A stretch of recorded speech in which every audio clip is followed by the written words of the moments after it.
Ayollarda yaxshi xislatlar bor. Ba'zi ayollar oilaga yaxshi qaraydi, ya'ni ro'zg'orga yaxshi qaraydi, uyini toza tutadi, saranjom farishta bo'ladi. Ba'zi ayollar farzandga yaxshi qaraydi. Ba'zi ayollar ovqatni yaxshi qiladi, masalan.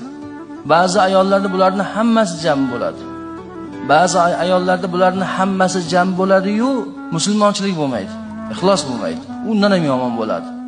Ba'zi ayollarda ham musulmonchilik bo'ladi, ham yuqoridagi xislatlar hammasi jam bo'ladi, lekin baribir nimadir bir kamchiligi bo'ladi.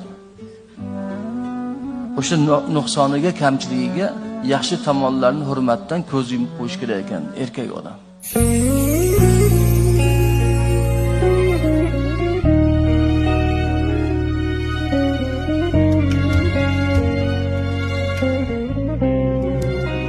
Ayollarda yaxshi xislatlar bor.